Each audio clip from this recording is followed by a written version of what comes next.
Thought it'd be useful to just very quickly circle back to kind of talk about this notion of what a thunk really is. And actually, it's not really all that special. It's just maybe a usage of the callback pattern that we aren't terribly familiar with.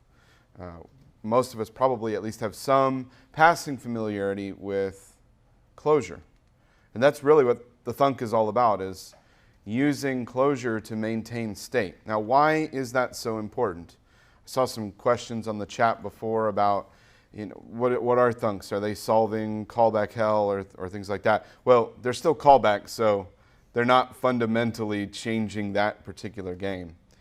Callbacks aren't really, thunks are not really adding anything to the equation in terms of better trustability, or even, they're a little bit more reasonable, I suppose. This code is clearly a bit more reasonable than what we had before with just regular callbacks. But it's not fundamentally more linear or sequential or synchronous in nature. So it really hasn't moved the ball much on that respect. So thunks really aren't specifically about solving callback hell, but they do solve a really important problem that sets us up for the rest of the stuff that we're going to discuss in this workshop. And that's why I chose to spend time pushing on them. It's not just a trivia sort of thing. They really are an important conceptual foundation upon which we build the rest of stuff. So the major takeaway, why is a thunk so important to me? Why should I care? And why should it be something that's part of my arsenal of weapons that I use to take down asynchronous programming issues? Well, the reason for that is that by using the closure in the thunk pattern, by using the closure to maintain the state of something, we eliminate time as a complecting factor of state. Time is the most complex factor of state in your program. Understanding the order in which things happen and the way things change over time is the most complex part of your application. It's the hardest part for us to reason about. Is it impossible? Clearly not. But it does make it harder. So if we can use this tool, this notion of preserving state inside of this value wrapper container that we call a thunk, we then are able to compose these values together and not worry about the ordering. Time becomes a non-issue. As you can see here with this code, I am sequencing the thunk1, thunk2, and thunk3 together. And we know already, having looked at the previous solution, hopefully that's fresh enough in your minds, having looked at this solution, we see that there is basically a race condition, if you will, between whether we ask for the thunk's response before it has it, or whether the response comes back before it's been asked. There's a fundamental race condition there. That's a time issue. That's a complexity issue that we had to manage ourselves in the previous exercise by writing all that for loop crap and stuffing things inside of a global variable.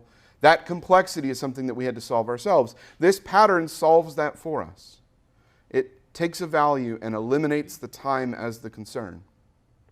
Doesn't mean it eliminates all concerns, but the most complex of our concerns is eliminated. It's not even really eliminated, it's just simply abstracted away, so it's not something we have to be concerned about in the parts of our code where we're consuming these issues, consuming these values. So we write the plumbing once, if you will, the mechanism by which a thunk is created, as I showed you just there. And then where we use it, it's the lines 41 through 50 that represent the bulk of our code that we write. Over and over and over again, we write code to reason about asynchronous actions that are occurring. And this is the kind of code that is significantly more reasonable than it was before, because we don't have to worry about time in this issue. That's what is so important. And I'm harping on this so much because I think the next topic that we're about to talk about, we're about to jump into promises, and I think the point has largely been missed about why promises are so revolutionary. I think most people have focused on promises as an API. And to be honest with you, the API for promises is the least interesting part to me. It's far more interesting to me that promises are a codification of this pattern built in for us so that we don't even really have to think about it as much. It's even there for us automatically. A codification of this pattern of managing state internal inside of a wrapper in a time-independent way. And there's more to promises than that, but that in and of itself is revolutionary. That in and of itself is bringing to the masses something which we could have been doing all along, but for whatever reason, this wasn't something that we spent time thinking about. I've written an awful lot of really bad asynchronous code. And I wish I could go back and fix all of that stuff to have been using a pattern like Thunks, because this would have been a lot better than what I had before. But it's not the end of the story. There's more to go, much more to go in this workshop. So with that as our foundation, as a reminder of where we're at and why Thunks are so important, let's dive in and talk about promises.